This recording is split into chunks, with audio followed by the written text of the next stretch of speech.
Bonsoir et bienvenue dans l'After du Pika Basket Show, votre traditionnel rendez-vous du lundi pour revenir sur les résultats de la deuxième journée du championnat de France de basket fauteuil. Saint-Avold-Meaux, c'était le match premium choisi par les caméras de Pika Sport TV ce samedi.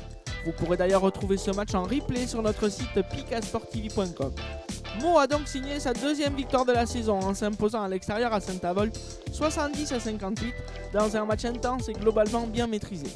En remportant le premier carton 20-9, Meaux s'est construit un matelas confortable qu'ils ont su conserver tout au long du match, menant 33-23 à la mi-temps, puis 52-41 à la fin du troisième.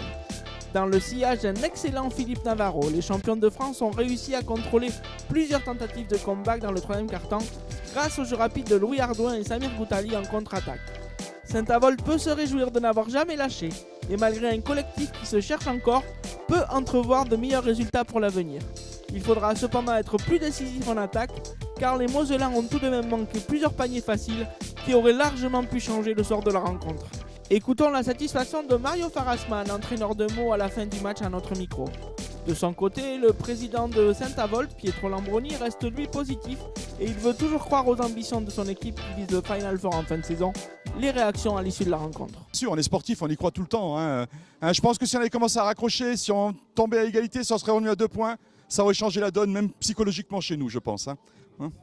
Il faut pas baisser, c'est une nouvelle équipe chez nous aussi, on a changé pratiquement la moitié de l'équipe. Il est normal qu'il faut qu'on se trouve encore un petit peu. Le championnat va être long, je pense qu'il va y avoir encore pas mal de surprises. Oui, mission accomplie en quelque sorte, match compliqué, oui, bien sûr, parce qu'on savait que Saint-Avold a aussi des ambitions, allait montrer un autre visage que ce qu'on a pu voir la semaine passée. Et effectivement, quand on voit ça, on a senti un peu plus d'engagement, d'intensité. On regarde le match avec une petite analyse mais rapide. On voit qu'on n'a pas été super bon offensivement, donc on a pas mal de déchets, surtout en premier quart-temps. Et au moment où on pouvait faire l'écart, on a mal défendu, on a eu des oublis, on laissait le porteur avancer jusqu'au panier. Ce qui fait que ça les a remis un petit peu dans le match. Mais le positif là-dedans, c'est qu'on est quand même resté toujours entre guillemets en contrôle et qu'il n'y a pas eu de panique, quoi. Donc à un moment, bien sûr, il faut hausser le ton.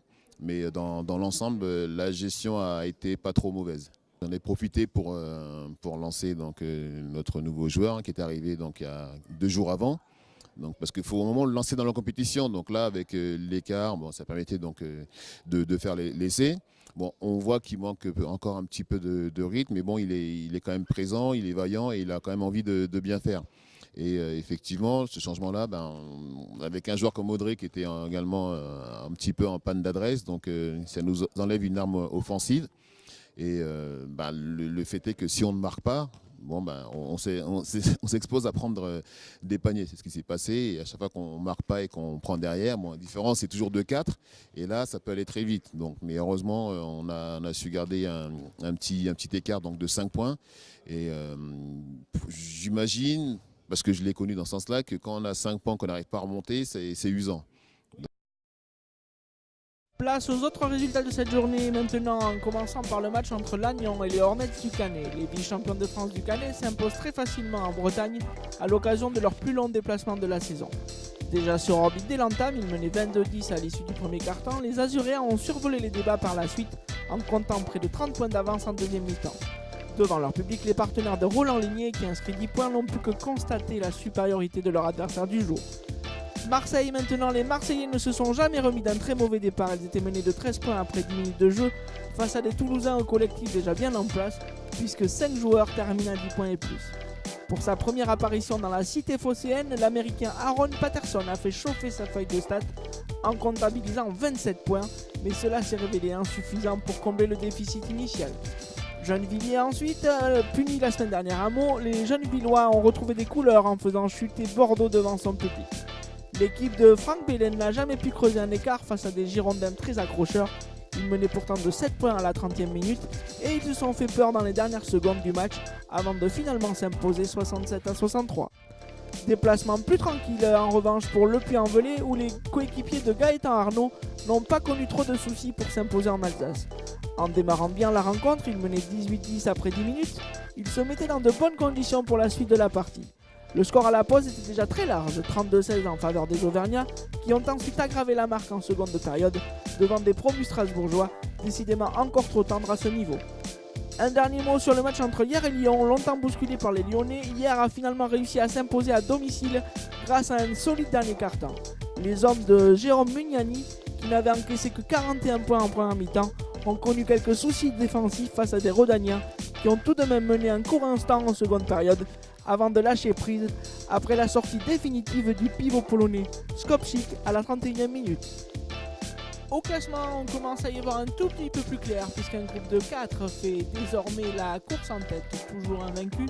Hier, Le Canet, Meaux et Toulouse se partagent la tête, alors qu'en queue de classement, Saint-Avold, Lannion, Lyon et Strasbourg n'ont encore pas signé la moindre victoire. Toulouse est l'équipe surprise de ce début de saison. Surprenant ses adversaires par la qualité de son effectif, c'est donc tout à fait logique de retrouver cette semaine un Toulousain dans cette rubrique individuelle. Pivot de l'équipe du TIC, Aïssa Falempe a été désigné MVP de la journée par les équipes de Pika Sport. Ancien pivot de l'équipe de France au Mondial 2006, il a inscrit 18 points lors de la victoire de Toulouse à Marseille et ensuite éteint toutes les velléités des Phocéens dans la raquette. Leader du championnat avec son équipe, il passera un test intéressant le week-end prochain à domicile face à Hyères. Quelques infos en bref maintenant, on connaît désormais le nom des 4 équipes qui accueilleront les plateaux de la Coupe de France cette saison. Félicitations aux équipes de Saint-Avold, Le Puy-en-Velay, Toulouse et Le Canet qui ont été retenues par la commission basket fauteuil. Reste maintenant à connaître le tirage au sort complet de cette Coupe de France pour savoir qui ces équipes recevront. Un petit mot sur les Coupes d'Europe maintenant puisque le tirage au sort du premier tour des Coupes européennes a été publié par l'IWBF la semaine dernière. 9 clubs français participeront à ce tour préliminaire, 7 équipes de National A et 2 équipes de National B. Du 1er au 4 février en Champions League, Meaux, Hyères, Le Canet et Toulouse se retrouveront sur les parquets, alors que du 8 au 11 mars, Bordeaux et Lannion, club de National A, puis Mélan National B disputeront l'Euroleague 2. De son côté, Marseille en National A et Casa Paris en National B disputeront l'Euroleague 3. A noter que le club de Mélan a été choisi pour recevoir un plateau en groupe B de l'Euroleague 2. Enfin, de son côté, le club de Saint-Avold disputera un tournoi qualificatif pour les Coupes européennes de la saison prochaine. Voilà, c'est la fin de ce deuxième numéro de l'After. On vous remercie de nous avoir suivis encore nombreux ce soir. On vous retrouve vendredi pour le prochain numéro du Pika Basket Show. Passez une bonne semaine basket. Merci à tous. Salut.